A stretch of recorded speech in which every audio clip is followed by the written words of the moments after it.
आलोक शर्मा, आप मुस्कुरा रहे थे। आलोक जी क्यों मुस्कुरा रहे थे? अटकलें हैं भाई सब जगह, आप मुस्कुरा रहे हैं। नहीं, बिल्कुल अटकलों का बाजार गर्म है और बाजार में तेजी भी है। बाजार सेंसेक्स की तरह काफी ऊपर रहा आज पूरा दिन। और तमाम मीडिया के साथियों ने पूरा उसको बाजार को ऊपर रखा।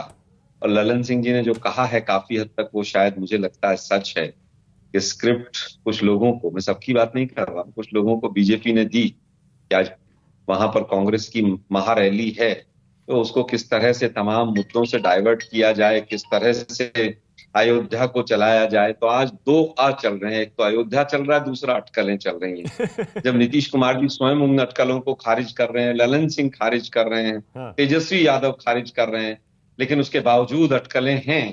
तो अटकलों का तो क्या कर सकते हैं हम। ओके। मीडिया के साथ ही हैं। अब राहुल गांधी जी ने स्वयं कहा है कि लोकतंत्र का चौथा स्तंभ किस दिशा में जा रहा है, वो बहुत अच्छी तरह से क्लैरिफाई किया है। फिर भी मीडिया का काम है, अगर कहीं पर कोई चीज आपको दिखती है तो आपका फर्ज बनता है कि आप उसको दिखाएं। हाँ। अगर कहीं कोई सच्चाई होगी तो वो देश के वैसे सामने आएगी। आपको तो कोई आशंका नहीं है ना आलोक जी इस तरह की कि नीतीश जी पलटी मार लेंगे या फिर आरजेडी के नेता ही जेडीयू में सेंध लगा देंगे?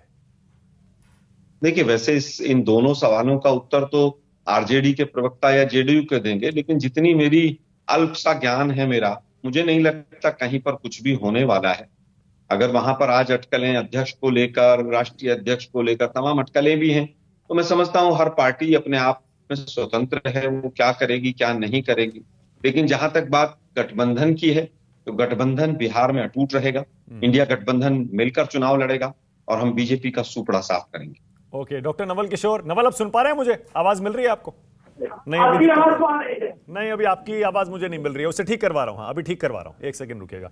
और आलोक जी, आरएसएस के गढ़ में क्यों उतरे आप? मान लीजिए कि लोकसभा चुनाव के लिए आप शंखनाद कर रहे हैं प्रचार का, तो ये पहला गढ़, पहला जो उसका स्टॉप है, वो आपने आरएसएस का गढ़ नागपुर क्यों चुना है? क्या वजह है उसकी? आरएसएस का गढ़ नहीं है, मैं ठीक कर दूं, आरएसएस का हेडक्वार्टर जरूर है, गढ़वड़ कहीं नहीं है। पिछली बार भी तमाम लोग वहां पर इनके हारे हैं, और जहां पर इनका वो है जो कार्यालय है, वहां पर भी कॉर्पोरेटर तक भी बीजेपी का नहीं है। तो मुझे लगता है कि गढ़ नहीं है, उनका कार्यालय जरूर है। और महाराष्ट्र क्योंकि हमारे लिए एक इंपॉर्टेंट स्टेट है, 48 सांसद आते हैं। और महाराष्ट्र में जब से इन्होंने ये तोड़ फोड़ और टुकड़े टुकड़े किए हैं पार्टियों के, उसके बाद से कहीं ना कहीं हम मजबूत हुए हैं वहां पर, और मजबूती से हमने शुरुआत की। ओके, मतलब आरएसएस के हेडक्वार्टर वाले शहर में अपने लोकसभा चुनाव का शंखनाद करने के लिए जो रैली रखी है, वो भी स्थापना दिवस पर, इसमें इसे इस तरह ना देखा जाए आलोक जी कि आप देश में संदेश देना चाहते हैं कि आरएसएस से अगर कोई मुकाबला कर सकता है, उनके गढ़ में, घर में घुसकर अगर कोई मार सकता है, तो वो कांग्रेस पार्टी है? देखिए, उसको उसका कोई संदेश देने की आवश्यकता नहीं है, वो सच्चाई है, वो पूरा देश जानता है कि आरएसएस की विचारधारा किस तरह से डिवाइड एंड रूल की रही है। और उस विचारधारा से स्वतंत्रता से पहले से लेकर अभी तक जिस तरह से कांग्रेस पार्टी लड़ती आई है, तो हमें किसी के सर्टिफिकेट की या किसी जगह पर रैली करके संदेश देने की आवश्यकता नहीं है। हमारी रैली है, बिल्कुल, इसमें कहीं कोई दो राय नहीं है। और आरएसएस पर हम तीखा हमला हमने किया है।